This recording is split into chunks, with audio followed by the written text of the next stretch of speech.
అయోధ్యలో రామమందిరం నిర్మించాలనేది కొన్ని శతాబ్దాలుగా భారతీయుల కళ. కాగా ఈ కళ నరేంద్ర మోదీ నాయకత్వంలో కేంద్ర సర్కార్ ఇటీవలే సాకారం చేస్తుంది. ఈ సందర్భంగా ఆలయానికి దాతలు కోట్లాది రూపాయలు విరాళాలు ఇచ్చారు. సదరు విరాళాలు దారిమళ్లాయంటే ఇటీవలే ఆరోపణలు వచ్చాయి.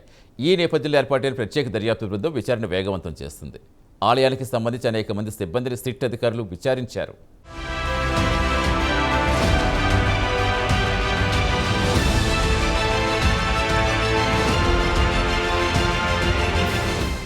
అయోధ్యలోని రామజన్మభూమి ఆలయ విరాళాల నిధుల వ్యవహారంపై ప్రత్యేక దర్యాప్తు బృందం సిట్ విచారణను ముమ్మరం చేసింది.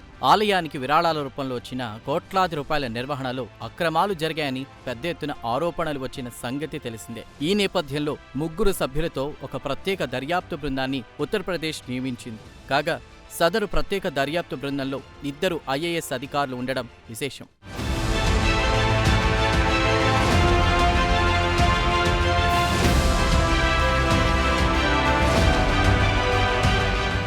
కాగా సిట్ ఏర్పాటు కాగానే అధికారులు రంగంలోకి దిగారు. అయోధ్యలోని రామమందిర ప్రాంగణానికి చేరుకున్నారు.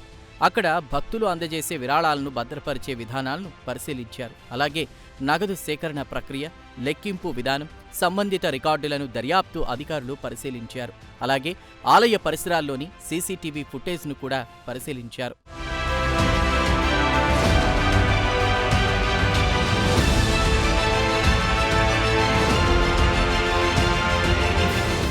కాగా దర్యాప్తులో భాగంగా మొత్తం 42 మందిని సిట్ అధికారులు ప్రశ్నించారు. వీరిలో సామాన్య ప్రజలతో పాటు ఆలయ ట్రస్ట్ అధికారులు, బ్యాంకు సిబ్బంది, సేవాదారులు కూడా ఉన్నారు.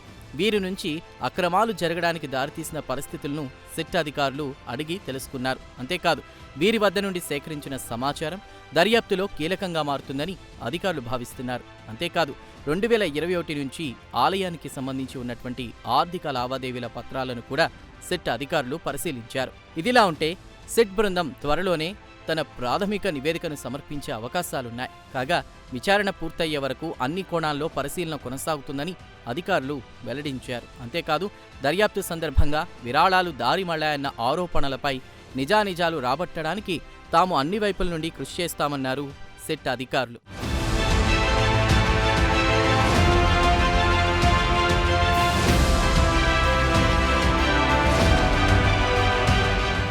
కాగా విరాళాల నిధులపై ఆరోపణలు వచ్చిన నేపథ్యంలో పారదర్శక విచారణ జరిపించాలని శ్రీరామ జన్మభూమి తీర్థ క్షేత్ర ట్రస్ట్ కోరినట్లు సిట్ అధికారులు తెలియజేశారు.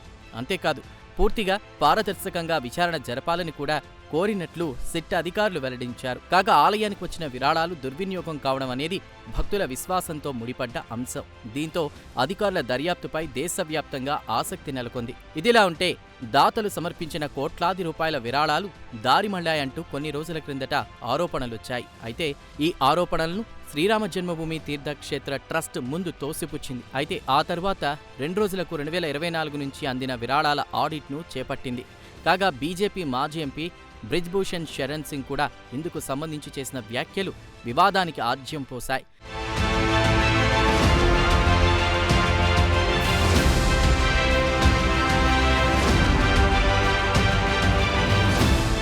భక్తుల విరాళాలు ఎలా దుర్వినియోగం అయ్యాయో తమకు తెలుసన్నారు ఆయన.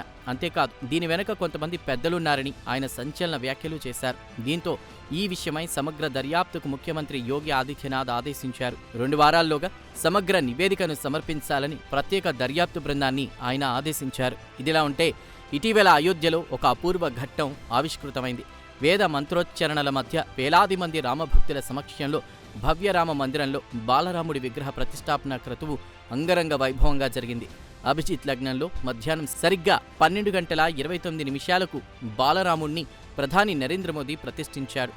ఎడమ చేతిలో విల్లు, కుడి చేతిలో బాణంతో స్వర్ణాభరణాలు ధరించి చిరుదరహాసం, ప్రసన్న వదనంతో బాలరాముడు దర్శనమిచ్చారు.